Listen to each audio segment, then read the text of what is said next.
much. All right, our third speaker, and it is a treasure. I'm meeting him in person for the first time. Mr. Jalen Elrod is our state party's third vice chair. Now, this is one of the hardest working members of the state party.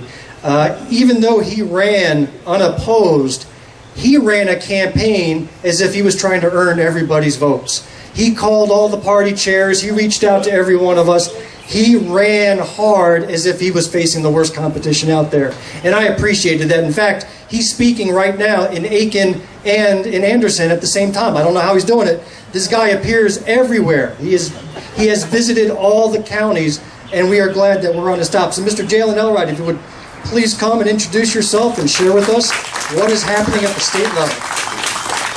What's up, everybody? Let's say it's good to be with the Greenwood Democrats today. Like your great chair said, my name is Jalen Elrod, and I am third vice chair of the South Carolina Democratic Party. I'm from Greenville, South Carolina, so not too far, just an hour's hike up the street. But I'm here with you all today because I made a pledge when I ran to visit all 46 counties before the general election next year in our midterms, because one thing we have to do is get Henry McMaster out of office next year. One thing we have to do is get Tim Scott out of office next year. One thing we have to do is flip South Carolina blue and bring about the change that we need to see in this state. So the third vice chair position is the youth vote.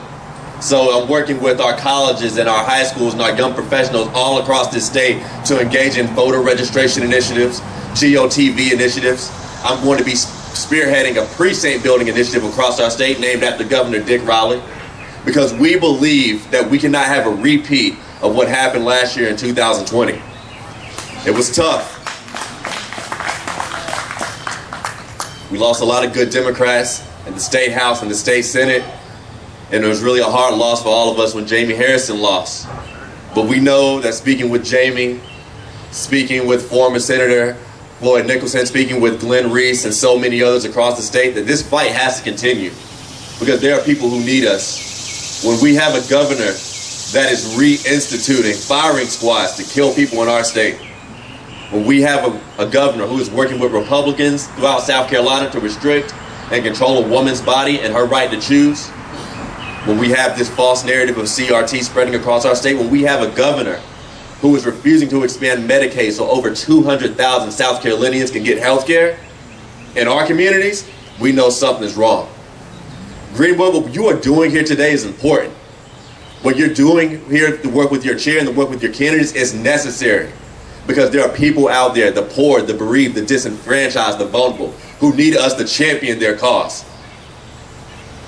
This isn't a time for the apathetic and the complacent.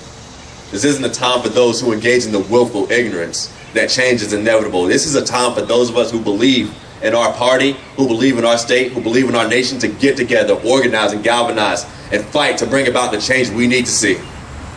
I feel honored to be here with all of you today.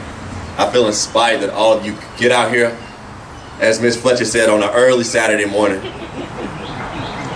to see what we can do together to bring about this change. I look forward to working with you in the weeks and months and the years to come, because I promise you, we work together and struggle together and organize together and fight together.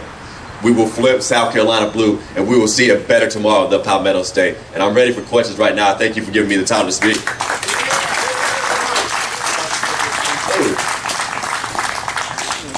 Thank you, Jalen. We got a question from Dylan right there. Yes, sir. Dylan. Hey, good morning. My name's Dylan. I guess it's an issues question, because it's certainly not like lack of money that we're not able to kind of compete. I think here the last 2 cycles we've really been able to fundraise well. I mean, Jamie Harrison killed it, right? It still didn't turn out.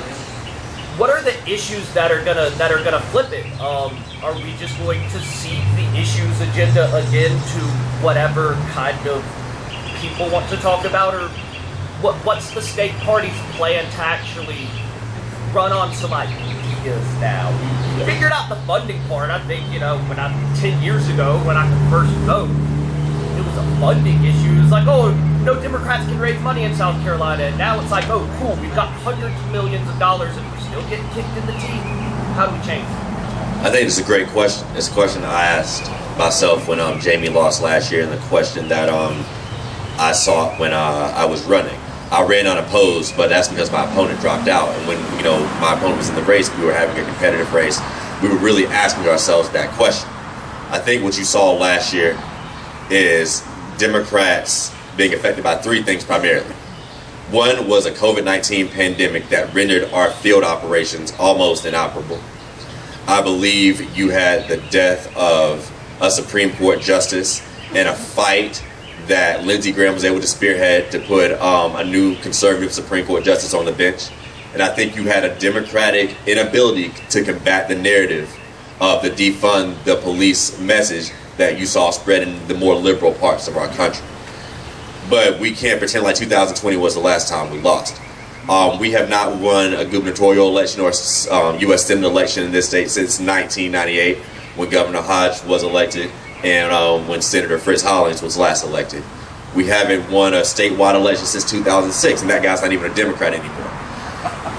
We have to have a fundamental change in how we are organizing. So what we're doing at the state party is engaging in a voter registration effort similar to what we saw happen in the state of Georgia, where Joe Biden was able to win that state the first time the Democrats won Georgia in a presidential election in 28 years. And for the first time in decades, Georgia has 2 Democratic senators, and we believe we can do the same thing here in South Carolina. So you're going to see us engage in a pretty profound voter registration effort, but also you're going to see us engage in a precinct building initiative so we can engage in the robust GOTV efforts we need to get out who we call irregular voters. There are about 300,000 people who are on the books in South Carolina who did not vote last year. Those people are disproportionately under 40 and disproportionately African American. We believe if we can turn these people out, we can get Henry McMaster out and Tim Scott out. And that's what I'm going to be trying to do as your third vice chair. Yes, ma'am. Is there some way, because some of those voters, just knowing from teaching at the college, did not have a way to get to the voting? I'm sorry, one more time. We need to get people to the vote. Yes, ma'am. Like they did during Obama's win. Yes, ma'am. They packed buses, they took me in there because sometimes they can't get there. Sometimes they're scared to go in there by themselves. So we're talking about getting young people, driving them to the polls, or transportation to the polls for the college students and so on. I think it's a great idea. The question was, how are we going to get young people, and more specifically voters, to the polls who might have some difficulty getting to the ballot box? Is that your question, ma'am? Yes. We're going to be partnering with the churches through our Faith Caucus, because a lot of churches throughout the state of South Carolina, especially here in the upstate, have bands that they only use on Wednesdays and Sundays. So we're really just going to start laying the groundwork in the fall so we can have rides to the polls for the primary that's going to be coming up in June, and for the general election in about 18 months from now, a little less than 18 months from now in November.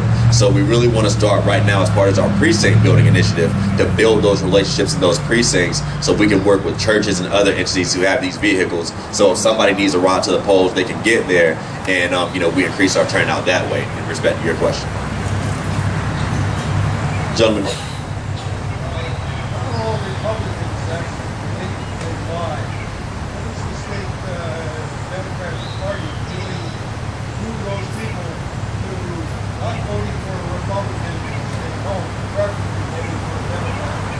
I'm sorry, so I couldn't hear you. One more time, please.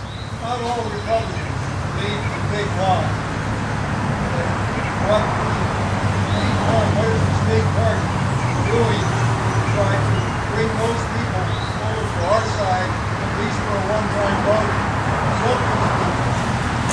We're going to be organizing in their communities. Let's start with the question. The question was, there are a lot of Republicans, a significant number of Republicans in the state of South Carolina who do not believe the big lie that is being perpetuated by our, thank God, former President Donald Trump. And the question was, what is the South Carolina Democratic Party doing to bring those people to our side? And I believe the answer is organizing their communities and go into these Republican places and persuade them to come to our side, because we know we offer them something better than what they've seen the past 4 years under Henry McMaster and Nikki Haley, and what they've seen the past 4 years under Donald Trump. So we're going to be doing, for the first time in a long time, engaging in these communities, engaging with these Republicans, and trying to persuade them to come to our side, because I believe that you have a significant number of Republicans, maybe not too many, but more than we think, that are tired of the lies, they're tired of the divisiveness, they're tired of the rhetoric, they're tired of the radicalism, they're tired of the ideology that led to the insurrection on January 6th. So what we're going to be doing is sending people knocking on their doors, not just to register them to vote, not just to get them to vote, but to find out the issues that they care about and relay those issues to our Democratic candidates that are running, and run that persuasion campaign to get them to come over to our side. Because when we know that even though we're proud Democrats, we're running to create a better South Carolina for everyone. That's what we're going to intend to do in the next week's year and a year and a half. Can you talk about the state party's Register 46 program? It's right along those lines. Register 46 is our voter registration initiative. It is a 3-county pilot right now. The pilot actually ends this month. So we're going to be looking at the pilot, how many people were registered to vote, and we're going to be determining from there whether or not to continue with this project, how we're going to continue, what we did wrong, what we did right, and seeing how we can replicate that successfully statewide. So for instance, here in Greenwood, getting you guys the resources that you need to register new voters, to get out irregular voters, and just really start building this infrastructure, making these investments so that you all can continue the great work that I know you believe in just by being here. Yes, ma'am. I'm a former candidate, and I keep hearing all about registering people to vote. One of the things that I did when I ran is I hired animals to give me the number of registered voters that have never voted. We have over 300,000 people in the state that are registered and have never voted. So why are we registering people to vote if we can't get the 300,000 that's already registered to the poll? Shouldn't a part of that initiative be to get those people to the polls? Yes, ma'am. I completely agree. That's where our precinct initiative comes in. The reason that we're doing both is because we have to. Just judging by the numbers of how Jamie lost last year, how Henry McMaster beat James Smith in 2018, how Mr. Dixon lost to Senator Tim Scott in 2016, and so on and so forth. So I definitely agree with you. Those are regular voters. They're easier to get because we already have their information on the books. We can contact them through Vote Builder. We can put them on our text banking list, our phone banking list, our canvassing list, our mailing list, and we know how to target them with digital. But we know that if we look at what the state party's responsibility is in its totality, we have to start doing this work at the same time. So engaging irregular voters through our county parties all the way down to the precinct level, and also at the same time registering new voters, because we really don't have a lot of time left to build the political infrastructure we need to get done what we need to get done. And we're trying to honestly pack in 5 years worth of work in 1 year. And the reason we're doing that is because I believe the state of South Carolina is at a crossroads right now. Joe Biden was very fond of saying when he was running for president last year that we were in a battle for the soul of America, and it was true. And I think that we are in a battle for the soul of South Carolina. And in order to win that battle, we got to roll up our sleeves and do the hard work, join callous hand with callous hand, and do what you need to get done. So you as a former candidate know that this work is hard and it's tedious and it's often thankless. But one thing we're going to be trying to do in the weeks and months to come is get with former candidates like yourself, candidates who are going to run this next cycle, and just do the hard work that needs to be done. One more question, please. Kathy, go ahead. Yes, ma'am, we are.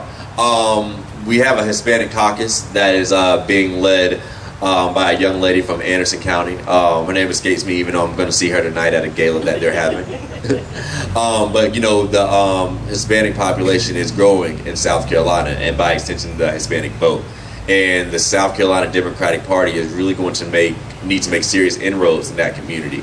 So one thing that we're going to be doing is making sure we have a bilingual website, making sure that our emails and our newsletters are going to be bilingual, and making sure that, again, we're going into these communities, organizing in these communities, and letting them know that, hey, we're Democrats, and we don't want you to vote for us just because we have a D beside our name, but we want you to vote for us because our issues are going to bring about the change for you and your family, for the state of South Carolina, that is going to be conducive to progress. All right. Thank you, Jalen. Thank you. Thank you very much, Jalen. You know, you can, he's just the third vice chair, but can't you see a future gubernatorial candidate? Wow. Future candidate for Congress or U.S. Senate sitting right there? I mean, boy, blew me away. And if none of that pans out, he's got a voiceover career, because that's a Morgan Freeman replacement right there. Am I right? Just that smooth voice. I could listen to that all day. Just to expand on one thing that Jalen mentioned, the Register 46 project. You talk about investment and what is the state party doing with the money that was raised in the last year. The Register 46 is about spending money. They've spent a lot of money already to identify potential Democratic-leaning, non-registered voters. You know how hard it is to find that? There's no database out there that you just pull it up because they haven't registered yet. So they've invested that money to find that group of people and then go to where they are, knock on their doors, talk to their family members, and get them to register and build up our numbers that way. So thank you very much for that effort, Jalen, and for educating us. That was fantastic.